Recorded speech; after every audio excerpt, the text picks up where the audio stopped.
Okay, तो सबसे पहले हम लोग शुरू करते हैं एग्जाम्पल ऑफ एर्हाइनोटॉकी। और आपको सबसे अच्छा से पता है कि एर्हाइनोटॉकी में सबसे इम्पॉर्टेंट जो एग्जाम्पल मैंने लिया था वो क्या लिया था, हनी बी। अब देखिए, आपको ये बिल्कुल मालूम है कि हनी बी में दो ऑर्गेनिज्म सबसे पहले आपको जानने हैं। एक फीमेल जो होती हैं वो क्या होती है, डिप्लॉयड होती हैं, और दूसरा है मेल जो होते हैं वो क्या होते हैं, हैप्लॉयड होते हैं। मेल की कैटेगरी एक ही होती है, मेल, जिसको हम क्या कहते हैं, drone, is known as drone. लेकिन फीमेल में दो फीमेल के बारे में आपको जानना होता है।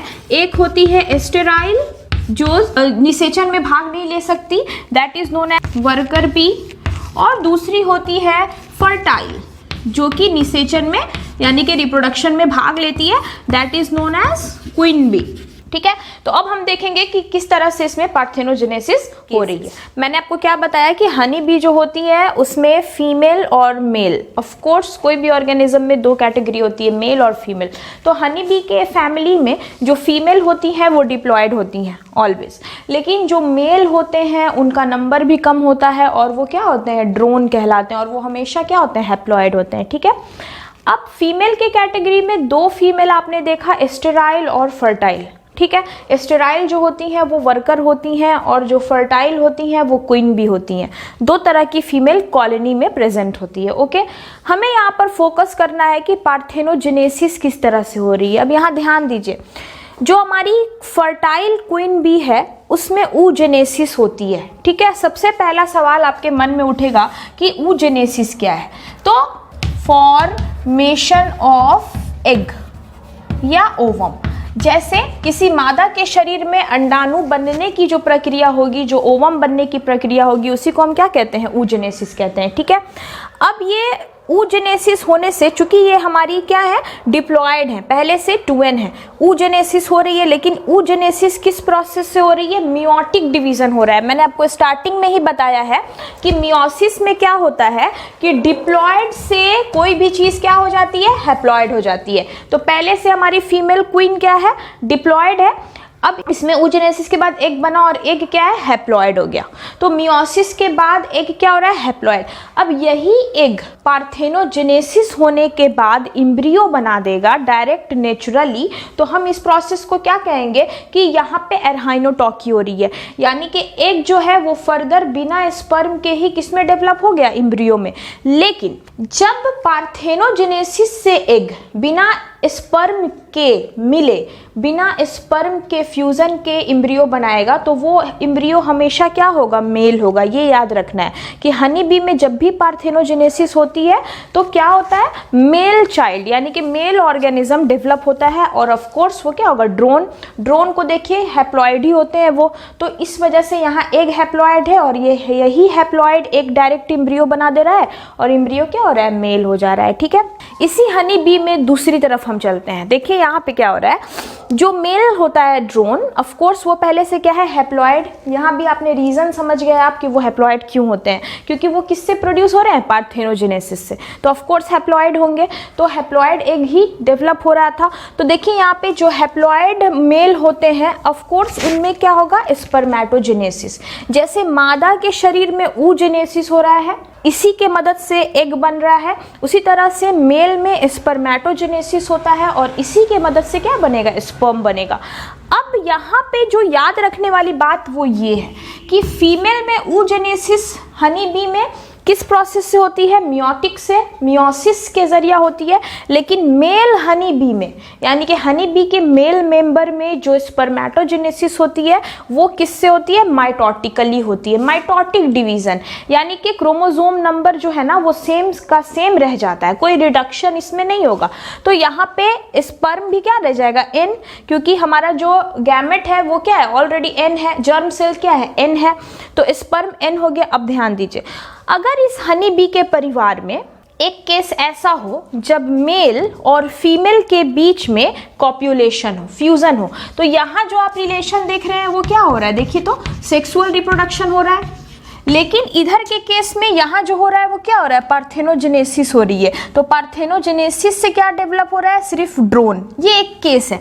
लेकिन अगर एक फीमेल क्वीन बी के साथ मेल ड्रोन का स्पर्म फ्यूज कर जाए तब क्या होगा। तो यहाँ पे फीमेल का एग एन है, हैप्लॉइड, यहाँ से स्पर्म आया हैप्लॉइड, दोनों मिलेंगे तो एम्ब्रियो जो बनेगा वो क्या बनेगा, 2n। लेकिन याद रखिए कि हनी बी में जब एग का फ्यूजन स्पर्म के साथ होता है तो वो कभी भी फीमेल एम्ब्रियो को जन्म देगा।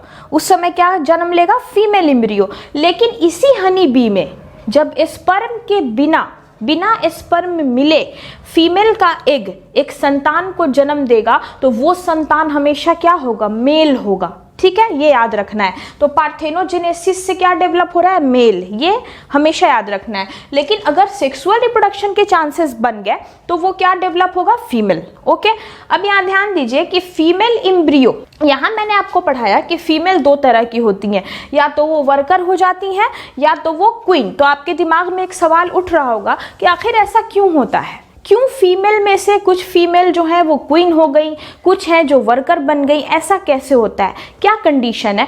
कंडीशन बस एक है, यहाँ देखिए, जो फीमेल एम्ब्रियो है हनी बी की फैमिली में एक नरिशमेंट वाली चीज़ होती है जिसको हम लोग रॉयल जेली कहते हैं। ठीक है, तो अगर उस एम्ब्रियो को रॉयल जेली फीड कराया गया, मान लीजिए एम्ब्रियो डेवलप हुआ, उस एम्ब्रियो को रॉयल जेली दी जा रही है, उसके नरिशमेंट का प्रॉपर ध्यान रखा जा रहा है, तो वो एम्ब्रियो ऑफ कोर्स किस में डेवलप हो जाएगी, क्वीन में।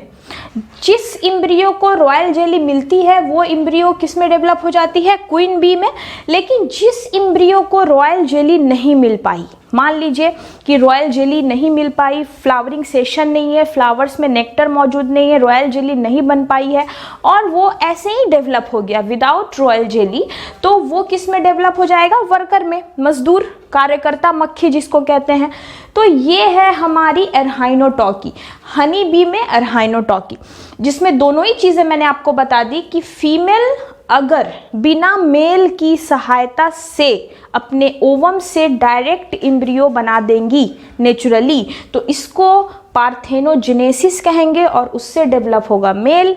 लेकिन अगर उसी फीमेल क्वीन के साथ मेल ड्रोन का कॉप्युलेशन होता है, फ्यूजन होता है, तो डेवलप होगी फीमेल ऑर्गेनिज्म, एक फीमेल मक्खी डेवलप होगी। लेकिन वो फीमेल दोनों में से कोई भी हो सकती है, या तो वो वर्कर बन सकती है, अगर रॉयल जेली नहीं मिला तो वर्कर बन जाएगी, और अगर रॉयल जेली मिल गई तो वो क्या बनेंगी, वो क्वीन बन जाएंगी। तो this is the case of arrhenotoky. ठीक है, तो ये हुआ हमारा हनी बी का केस। अब हम हमारे नेक्स्ट केस पे चलते हैं, दैट इज थाइलोटॉकी।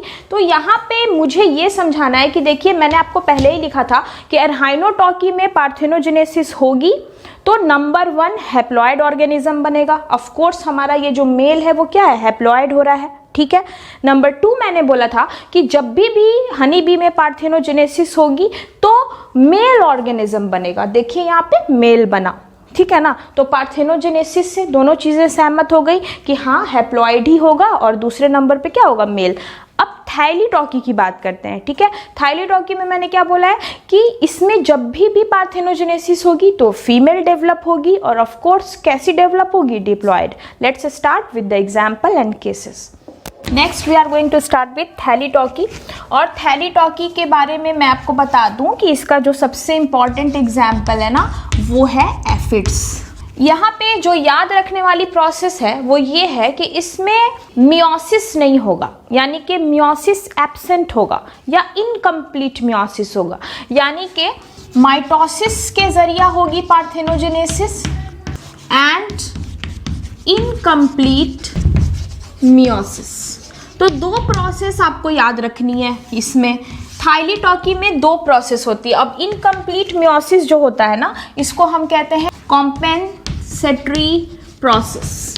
ठीक है, अब आपको मैं दोनों ही केसेस बताऊंगी कि किस तरह से माइटोसिस कंप्लीट हो रही है, पार्थेनोजेनेसिस माइटोसिस से होगी तो क्या बनेगा, और अगर पार्थेनोजेनेसिस थाइलीटॉकी पार्थेनोजेनेसिस इनकम्प्लीट मियोसिस से हो रही है तो क्या बनेगा। सबसे पहले तो मैं आपको मतलब समझा दूं।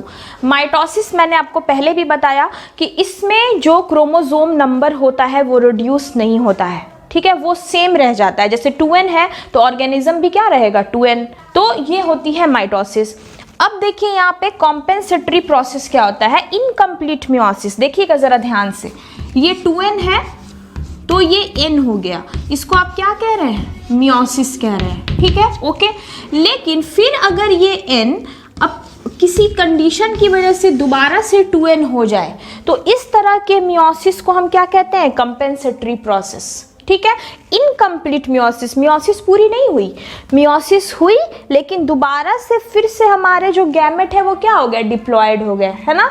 तो इस तरह का मेथड अगर हो जाए किसी वजह से तो इसी को हम लोग क्या कहते हैं, कंपेंसेटरी प्रोसेस कहते हैं। तो ये था हमारा कंपेंसेटरी प्रोसेस। अब देखिए यहाँ पे जब हमारा मियोसिस यानी कि जो पार्थेनोजेनेसिस माइटोसिस से होता है, इसको हम क्या कहेंगे, एमियोटिक पार्थेनोजेनेसिस, ठीक है। एक आपको ये पढ़ना है और दूसरा आपको पढ़ना है कंपेंसेटरी मियोसिस, जिसको आप कह सकते हैं इनकम्प्लीट मियोटिक, ठीक है, या इनकम्प्लीट मियोसिस तो मैंने आपको ऑलरेडी बता ही दिया है, ठीक है ना।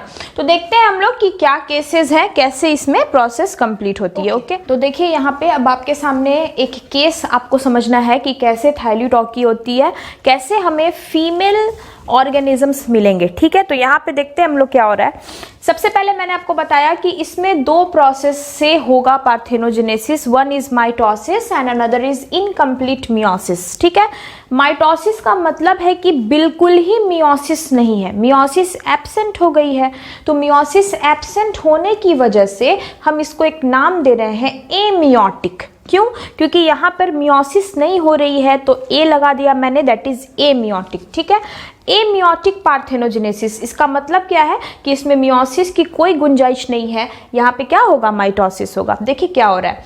सबसे पहले एफिड्स में आपको बता दूं, छोटे मोटे कीड़े मकोड़े जो होते हैं, वास्प हो गए, छोटे मोटे एंट्स की फैमिली हो गई, तो ये सब जो होते हैं ना छोटे इंसेक्ट, उन्हीं को हम लोग क्या कहते हैं, एफिड्स कहते हैं, ठीक है। अब देखिए एमियोटिक हो रहा है तो क्या होगा, सबसे पहले जो फीमेल होगी वो पहले से ही डिप्लॉयड होती है, ठीक है, 2n होती है, जो भी मादा है। अब ये इसमें मियोसिस तो हो नहीं रही है, क्या हो रही है, माइटोसिस। तो माइटोसिस का मतलब है कि क्रोमोसोम का जो डिप्लॉयडी है, जो नेचर है, वो सेम रह जाएगा। तो फीमेल गैमेट में माइटोसिस होगी, उससे क्या बनेगा, एग। तो फीमेल गैमेट 2n था, एग भी क्या रह जाएगा, 2n, क्योंकि आप कौन सा प्रोसेस कर रहे हो, माइटोसिस कर रहे हो। अब इस एग में नेचुरल पार्थेनोजेनेसिस होगी, बिना स्पर्म की ज़रूरत के, बिना स्पर्म की हेल्प लिए ये एम्ब्रियो बना देगा। तो जैसे आप देख रहे हो कि पूरी प्रोसेस किससे होनी है, माइटोसिस से होनी है। तो जिस तरह से फीमेल गैमेट जो है वो 2n था तो एग भी 2n हुआ, उसी तरह से एम्ब्रियो भी क्या हो जाएगा, डिप्लॉयड हो जाएगा, यानी कि 2n हो जाएगा।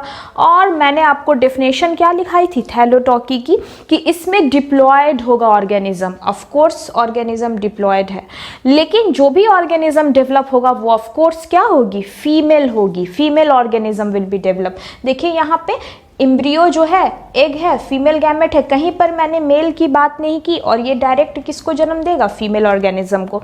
तो ये एक आसान तरीका है थाइलिडॉकी का। बहुत सारे बुक्स में या सिलेबस में उतना इंटरनल नहीं जाते हैं। थाइलिडॉकी में सिर्फ एक ही प्रोसेस यानी कि माइटोसिस से इसको दिया जाता है, लेकिन थाइलिडॉकी दो प्रोसेस से होती है। एक जहाँ पर बिल्कुल भी मियोसिस नहीं है, दूसरा जहाँ पर मियोसिस तो हो रही है लेकिन वो कंप्लीट मियोसिस नहीं है, वहां पर मामला फिर बदलेगा। तो देखिए उस प्रोसेस को हम क्या कहते हैं, कॉम्पेंसेटरी प्रोसेस, ठीक है। यहाँ पे इनकम्प्लीट मियोसिस होगी, यानी कि 2n से n हम बिल्कुल करेंगे लेकिन वो फिर वापस क्या हो जाएगा, 2n हो जाएगा, और हमें हमारी फीमेल ऑर्गेनिज्म मिल जाएगी। चलिए देखते हैं। इसमें दो स्टेप्स को दिया मैंने। पहला स्टेप है ऑटो फर्टिलाइजेशन, यानी कि खुद से फर्टिलाइज हो जाना, और दूसरा होता है रेस्टिट्यूशन, ठीक है, रुक करके आपस में कॉम्बाइन हो जाना। देखिए यहाँ पे क्या हो रहा है। तो ऑटो फर्टिलाइजेशन की मैं बात करूं, सबसे पहले एक मादा का जो जर्म सेल होता है वो डिप्लॉयड होता है, ऑफ कोर्स डिप्लॉयड होता है, ठीक है। लेकिन यहाँ पे ऐसा नहीं है कि मियोसिस नहीं हो रही है, ये इधर का केस था। यहाँ पे मियोसिस हो रही है पर वो मियोसिस क्या है, इनकम्प्लीट है। अब देखिए यहाँ पे जो हमारा जो फीमेल है वो 2n है, पहली बार हुआ मियोसिस 1, ठीक है।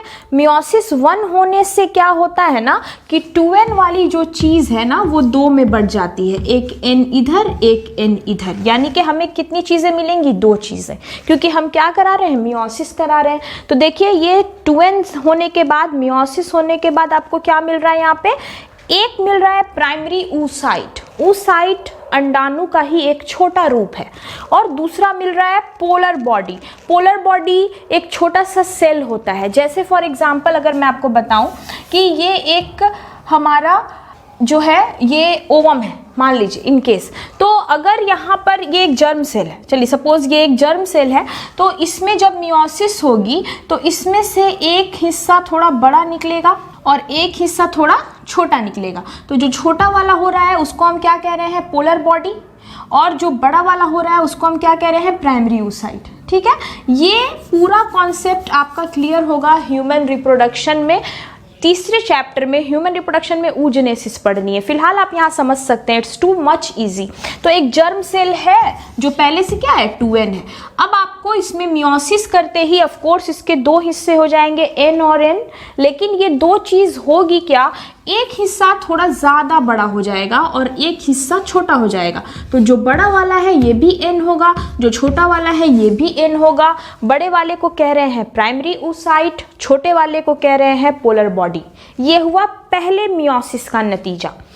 अब फिर इसमें मियोसिस 2 होगी, ठीक है, ये जो दोनों चीजें बनी है ना, फिर ये घटेंगे, इनमें क्या होगा, मियोसिस 2। मियोसिस 2 होने से प्राइमरी oocyte जो है वो क्या बना देगा, एग, यानी कि पूरी तरह से अंडाणु बन जाएगा n नंबर लेकर, और ये पोलर बॉडी जो है ये फर्स्ट से क्या हो जाएगी, सेकंड पोलर बॉडी हो जाएगी। ठीक है, पोलर बॉडी 2 बन जाएगी। तो यहाँ देखिए सेकंड पोलर बॉडी भी क्या होगी, n।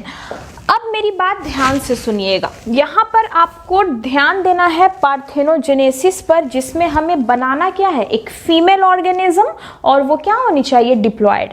अब देखिए क्या होता है, मैंने आपको पहले ही बोला था कि यहाँ पे मियोसिस पूरी नहीं हो पाएगी, 2n से आप n करेंगे जो दोबारा फिर क्या हो जाएगा, 2n। अब देखिए ये जो एग है इसका n, ठीक है, और इधर से जो सेकेंड पोलर बॉडी है इसका n, ये n और n मिलकर क्या बन जाएंगे, 2n, और 2n बनते ही ये दोनों जैसे मिलेंगे यहाँ पर बन जाएगा फीमेल ऑर्गेनिज्म। क्या बन जाएगा, फीमेल ऑर्गेनिज्म। देखिए तो यहाँ पर भी आपका रिजल्ट क्या आ रहा है, फीमेल ऑर्गेनिज्म बन गई।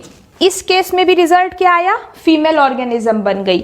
यहाँ भी, यहाँ पे क्या है, डिप्लॉयड है और फीमेल ऑर्गेनिज्म है, यानी कि हमारा थाइलोटॉकी का डेफिनेशन क्लियर।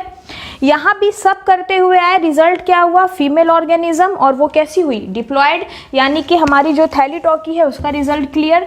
एक केस और बचा हुआ है, रेस्टिट्यूशन, इसमें भी हमें रिजल्ट वही लाना है, यानी कि फीमेल ही बननी चाहिए और वो कैसी होनी चाहिए, डिप्लॉयड, तो जाके थैलीटॉकी का केस क्लियर होगा। अब देखिए यहाँ पे क्या होता है, प्राइमरी oocyte और पोलर बॉडी यहाँ भी है। देखिए जब ये बनते हैं ना, ये एक सेल है, ठीक है, तो सेल में ये हुआ n और ये हुआ n। आपने पढ़ा होगा कि केंद्रक का विभाजन कैरियोकाइनेसिस कहलाता है, ठीक है। तो देखिए यहाँ पे तो हमने केंद्रक को विभाजित कर दिया, 2n से nn में बांट दिया, ओके, लेकिन केंद्रक के विभाजन के बाद होनी चाहिए कोशिका द्रव्य की का विभाजन, यानी कि साइटोकाइनेसिस। साइटोकाइनेसिस होने से ये क्या होता, ये अलग हो जाता और ये अलग हो जाता, लेकिन यहाँ पर क्या होता है कि साइटोकाइनेसिस नहीं होगी। साइटोकाइनेसिस नहीं होगी, ये दोनों अलग नहीं होंगे, बल्कि आपस में क्या हो जाएंगे, जुड़ जाएंगे। ठीक है, याद रखना है। अक्सर होता है कि n और n अलग होता है जैसे, तो वैसे ही अंदर से इन दोनों के बीच में कोशिका द्रव आ जाता है जो इन दोनों को अलग कर देता है, ये अलग हो गया, ये अलग हो गया, ये एक कंप्लीट कंडीशन है। लेकिन इस केस में क्या होगा कि इस केस में अलग होने के बजाय ये एक साथ हो जाएंगे, और एक साथ ये तभी हो पाएंगे ना जब यहाँ पर हम क्या एब्सेंट करा दें, साइटोकाइनेसिस। तो साइटोकाइनेसिस एब्सेंट होते ही ये वाला n और इधर से ये वाला n दोनों एक साथ हो गए, और क्या हो गया, 2n, और 2n जैसे ही होगा तो ऑर्गेनिज्म क्या बन जाएगा, फीमेल ऑर्गेनिज्म बन जाएगी। तो यहाँ पर देखिए थाइलीटॉकी में तीनों केसेस हमारे क्लियर हो गए कि थाइलीटॉकी का मतलब होता है कि फीमेल ऑर्गेनिज्म डेवलप होनी चाहिए और वो डिप्लॉयड होनी चाहिए भाई। तो प्रोसेस कितना था? 2। एक था माइटोसिस जिसमें मियोसिस की कोई गुंजाइश नहीं, और दूसरा था इनकम्प्लीट मियोसिस जिसमें मियोसिस तो होगी लेकिन वो फिर 2n हो जाएगा, 2n से n होगा, वेरी गुड, लेकिन वो दोबारा क्या हो जाएगा? 2n हो जाएगा, यानी कि मियोसिस इनकम्प्लीट रह जाएगी। ओके, तो देखिए यहाँ भी हमने किया और रिजल्ट हमें मिला फीमेल ऑर्गेनिज्म। केसेस आप देख के समझ सकते हैं।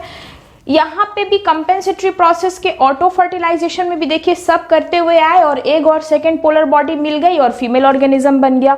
यहाँ देखिए रेस्टिट्यूशन के केस में भी क्या कर रहे हैं, प्राइमरी oocyte और पोलर बॉडी बनी, दोनों के बीच में बाउंड्री बन जाती तो हमारा काम मुश्किल हो जाता, लेकिन बाउंड्री नहीं बनी, साइटोकाइनेसिस एब्सेंट हो गई और साइटोकाइनेसिस एब्सेंट होते ही ये दोनों क्या हो गए? आपस में मिल गए, और आपस में जैसे ही ये मिलते हैं इन दोनों के फ्यूजन से हमें क्या मिल गया? Female organism that is diploid. तो this is the case of thelytoky जो नीट के एग्जाम में अक्सर पूछा जाता है। यहाँ से कई क्वेश्चंस पूछे जाते हैं। तो नीट के स्टूडेंट्स जो अभी नीट एग्जाम के लिए प्रिपेयर कर रहे हैं, वो पार्थेनोजेनेसिस एक ऐसी टॉपिक है जिसमें बहुत लाइटली पढ़ते हैं पर उससे क्वेश्चंस काफ़ी डीपली पूछ दिया जाता है। तो यहाँ ये पूरा मैंने आपको कंप्लीट केस दिया है पार्थेनोजेनेसिस के, थाइलीटॉकी का। इसके अलावा कोई ऐसा क्वेश्चंस नहीं बचता है जो आपको यहाँ मैंने नहीं समझाया। तो ये सारे पढ़ने के बाद आपके नीट के पार्थेनोजेनेसिस के टॉपिक के क्वेश्चंस नहीं छूटेंगे। तो let's have the third type that is amphitoky. Okay, let's start with amphitoky. Okay, तो now let's start with our third category that is amphitoky. ठीक है, अब एम्फीटॉकी की बात करें हम इसमें, तो इसका जो सबसे सही एग्जाम्पल है, सुटेबल एग्जाम्पल है, इट इज रोटिफर्स, जो कि एक्वेटिक माइक्रोस्कोपिक ऑर्गेनिज्म होते हैं। इसमें आपको मैंने बताया कि इसमें मेल एंड फीमेल दोनों ही ऑर्गेनिजम्स क्या होंगे? बनेंगे, और दोनों ही ऑर्गेनिजम्स इसमें डेवलप हो जाते हैं। ठीक है, तो देखिए एम्फीटॉकी में आपको याद रखना है both male and female organisms develop. तो ये है। अब देखते हैं इसका केस क्या है और ये कैसे सॉल्व होगा। ठीक है, आपने अभी तक क्या देखा? आपने देख लिया है एरहाइनोटॉकी में हमने पार्थेनोजेनेसिस से मेल बनाया, ठीक है, मेल ड्रोन बनाया जो कि बिल्कुल ऑब्वियस है। अब उसके बाद थाइलीटॉकी में हमें हर बार फीमेल ही बनानी थी और हमने फीमेल बनाया। थाइलीटॉकी का जो भी केस आप देख रहे हैं उसमें फाइनल ऑर्गेनिज्म क्या बन रहा था? Diploid female. अब हमें दोनों चीज़ें बनानी है, यानी कि मेल भी पार्थेनोजेनेसिस से डेवलप हो सकता है और फीमेल भी हो सकती है। तो let's start with the topic that is amphoteric. तो अब हम देख रहे हैं क्या हमारा कि फीमेल जो होती है रोटिफर्स एम्फीटॉकी, पहले तो आपको मैं बता दूं कि मेल फीमेल दोनों ही आपको बनाने हैं पार्थेनोजेनेसिस से। पार्थेनोजेनेसिस के हेल्प से आपको क्या बनाना है? मेल भी और फीमेल भी। ठीक है, अब देखिए यहाँ पे सबसे पहले हम फीमेल को लेते हैं। जो हमारी फीमेल होती है दैट इज डिप्लॉयड, ठीक है, वो डिप्लॉयड है। डिप्लॉयड फीमेल में यहाँ पे सीजनल ब्रीडिंग होती है, यानी कि सीजन के अकॉर्डिंग ये क्या करते हैं? यंग वंस प्रोड्यूस करते हैं। अगर समर सीजन रहता है तो ये जो फीमेल होती हैं ये माइटोसिस के जरिया नई फीमेल ऑर्गेनिज्म को जन्म दे देंगी। ध्यान देना है आपको, ये बहुत बार पूछा गया है नीट के एग्जाम में रोटिफर्स को लेकर। समर सीजन होता है तो जो फीमेल होती हैं वो पार्थेनोजेनेसिस के जरिया बिना स्पर्म के डायरेक्ट अपने एग को किस में डेवलप कर देंगी? फीमेल ऑर्गेनिज्म में, जो कि ऑफ कोर्स क्या होगी? डिप्लॉयड होगी। क्यों ये ऑफ कोर्स डिप्लॉयड होगी? क्योंकि आप यहाँ पे प्रोसेस कौन सा फॉलो कर रहे हो? माइटोसिस। तो माइटोसिस से जो एग होता है वही सेम क्रोमोसोम नंबर किसका होगा? फीमेल ऑर्गेनिज्म का। ये हुआ केस नंबर 1। पार्थेनोजेनेसिस से आपने क्या बनाया? फीमेल बनाया। किस सीजन में? समर सीजन में। ओके, लेकिन यही रोटिफर्स जब ऑटम सीजन की बारी आएगी, ऑटम पतझड़ का जो सीजन होता है, तो ऑटम सीजन के दौरान इनका जो एग प्रोड्यूस होगा वो किससे होगा? मियोसिस से होगा। ध्यान दीजिए आप, फीमेल पहले से 2n है, लेकिन समर में ये 2n रही जाती है और ये माइटोसिस के जरिया ही फीमेल ऑर्गेनिज्म पैदा कर देती है। लेकिन जब बात हमारे ऑटम सीजन की होगी तो ऑटम सीजन में आप क्या देख रहे हैं कि एग पहले से फीमेल क्या है? 2n, लेकिन अब ये n में बटेगी। किस में बटेगी? n+n में। इसी प्रोसेस को तो हम क्या कहते हैं? मियोसिस। तो इसमें एक बार क्या हो रहा है? माइटोसिस, जो कि समर सीजन में हो रहा है और सिर्फ फीमेल बन रही है। लेकिन ऑटम सीजन में केस चेंज, वहां पे क्या हो रहा है कि फीमेल जो जर्म सेल है वो दो अलग अलग ऑर्गेनिजम्स को डेवलप कर रही है। ठीक है, अब देखिए क्या होता है। अब जो ये मियोसिस होगा तो मियोसिस से एक सेल जो होगा थोड़ा बड़ा बनेगा। मैंने आपको पहले ही बोला कि ये एक सेल है, इसमें ये 2n है। मियोसिस हो रहा है तो एक कुछ बड़ा हो जाता है, दूसरा छोटा हो जाता है। ठीक है, तो जो बड़ा वाला होता है, लार्ज जो साइज का एग होगा, वो डेवलप होकर क्या बनाएगा? ओवम। कोई दिक्कत नहीं। लेकिन जो स्मॉल साइज का एग होता है ना, वो पार्थेनोजेनेसिस के जरिया, उसमें क्या होता है? पार्थेनोजेनेसिस होता है। जो छोटा वाला एग का साइज होगा वो डायरेक्ट एक नया ऑर्गेनिज्म बना देगा, और जो नया ऑर्गेनिज्म बनाएगा वो होगा मेल। ठीक है, क्या होगा? वो मेल होगा। तो कहानी तो यहीं खत्म हो जाती है। देखिए कैसे, एक तरफ हमारे पार्थेनोजेनेसिस से फीमेल ऑर्गेनिज्म बन गए माइटोसिस के जरिया। Okay, definition clear. हमें चाहिए दोनों, तो फीमेल तो हमने इस साइड बनाया, लेकिन हमें मेल भी चाहिए। तो देखिए यहाँ पे क्या हो रहा है कि ऑटम सीजन में ये जो डिप्लॉयड है दो में टूट रहा है। बड़ा वाला जो है वो अपना नेचुरली ओवम बनेगा, लेकिन छोटा वाला जो फीमेल का गैमेट है, छोटे साइज वाला, वो क्या कर रहा है? पार्थेनोजेनेसिस हो रही है उसमें, और क्या बन जा रहा है? Mail organism. तो पार्थेनोजेनेसिस से एक तरफ आपने मेल बना लिया, और यहाँ दूसरी तरफ पार्थेनोजेनेसिस की मदद से ही आपने क्या बना लिया? फीमेल। तो आपका डेफिनेशन क्लियर। लेकिन देखिए यहाँ पर सेक्सुअल रिप्रोडक्शन को भी मैं दिखा दूं आपको। अब इस केस से हमें दूसरा फायदा क्या हो सकता है? अब ये जो मेल ऑर्गेनिज्म है, ऑफ कोर्स है कि वो स्पर्म प्रोड्यूस करेंगे, दे विल फॉर्म स्पर्म। तो देखिए यहाँ पे जो स्पर्म इनका बनेगा, और यहाँ से जो हमने ओवम बनाया है, ठीक है, अगर इन दोनों के बीच में फ्यूजन हो जाए तो ये सेक्सुअल रिप्रोडक्शन भी है। मैंने आपको पहले ही बोला है कि पार्थेनोजेनेसिस सेक्सुअल रिप्रोडक्शन का ही एक मॉडिफाइड फॉर्म है। इसमें दोनों चीजें हो सकती हैं, या तो डायरेक्ट ओवम एक यंग वंस प्रोड्यूस कर दे तो इट इज पार्थेनोजेनेसिस, या फिर सेक्सुअल रिप्रोडक्शन का भी चांसेस बन सकता है। तो पार्थेनोजेनेसिस से जो मेल ऑर्गेनिज्म यहाँ बना उसका स्पर्म रिड्यूस होगा, और ओवम और स्पर्म जब फ्यूज कर जाएंगे ना तो ऑफ कोर्स क्या बन जाएगी? Female organism. और हमें फीमेल की ही ज़्यादा ज़रूरत है, क्योंकि फीमेल से ही बाकी के सारे प्रोसेस क्या हो रहे हैं? कंटिन्यू हो रहे हैं। तो देखिए पार्थेनोजेनेसिस से केस नंबर 1 में आपने मेल बनाया जो हैप्लॉइड था, पार्थेनोजेनेसिस से आपने केस नंबर 2 में फीमेल बनाया जो कि डिप्लॉइड थी, और पार्थेनोजेनेसिस केस नंबर 3 में आपने मेल और फीमेल दोनों बनाया, जिसमें मेल जो है आपके हैप्लॉइड हो रहे हैं और फीमेल जो हो रही हैं डिप्लॉइड हो रही हैं। तो this was the all probable and all suitable conditions related with parthenogenesis. अब मैं आपको बता दूं, जिस तरह से एनिमल्स में आपको दिखाया मैंने, उस तरह से ये प्लांट्स में भी होते हैं। प्लांट्स में भी पार्थेनोकार्पिक फ्रूट कहते हैं हम उन फ्रूट्स को जिसमें पार्थेनोजेनेसिस होती है।